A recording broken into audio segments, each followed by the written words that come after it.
सुप्रभात प्यारे बच्चों। हमारा जो पाठ चल रहा था वह था जहाँ चाह रहा।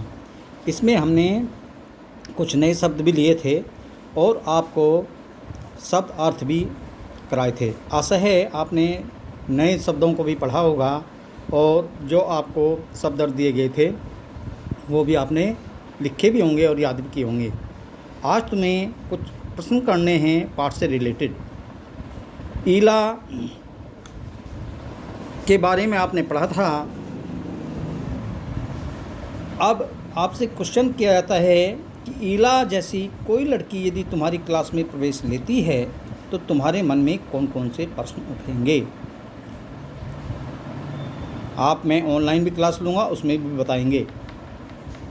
हम लिख सकते हैं मेरे मन में तरह तरह के प्रश्न उठेंगे, जैसे वह कपड़े कैसे पहनती होगी, वह खाना कैसे खाती होगी, वह अपना गृह कार्य कैसे करती होगी, वह अपने बाल कैसे संवारती होगी।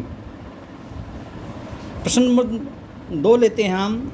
इस लेख को पढ़ने के बाद क्या तुम्हारी सोच में कुछ बदलाव आया। आप अपने विचारों में भी इसका आंसर लिख सकते हैं, इसका उत्तर लिख सकते हैं। आप यहाँ से पढ़ सकते हैं और इसको पढ़ने के बाद अपने शब्दों में भी आप लिख सकते हैं।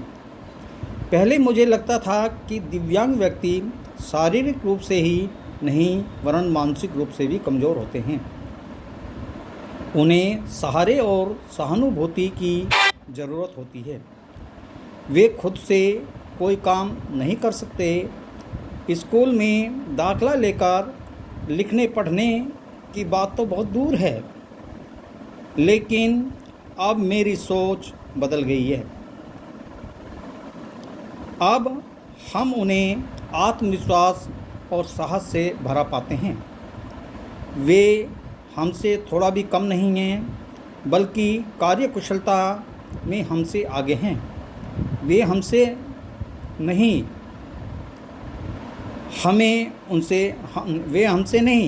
हम उनसे प्रेरणा लेने लग जाते हैं। अगला प्रश्न हम लेते हैं। यदि ईला तुम्हारे विद्यालय में आए तो उसे किन किन कामों में परेशानी आएगी। मेरे विचार से आप अपने विचारों में भी इस प्रश्न का उत्तर लिख सकते हैं।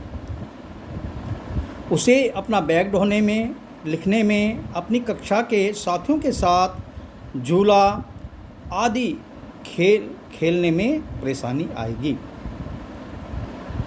अगला प्रश्न लेते हैं हम। उसे परेशानी न हो इसके लिए अपने विद्यालय में क्या तुम कुछ बदलाव सुझा सकते हो।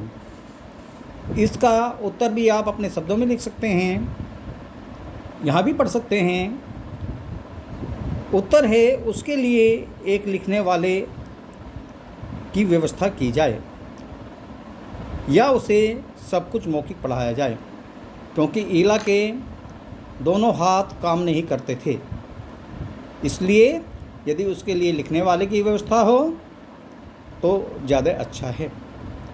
आप इन प्रश्नों का उत्तर अपने शब्दों में भी लिख सकते हैं। ये काम लिखना भी है और याद भी करना है। कल मैं गूगल मीट पर क्लास लूँगा। आपको टाइम शाम को बता दिया जाएगा, इवनिंग में बता दिया जाएगा। धन्यवाद।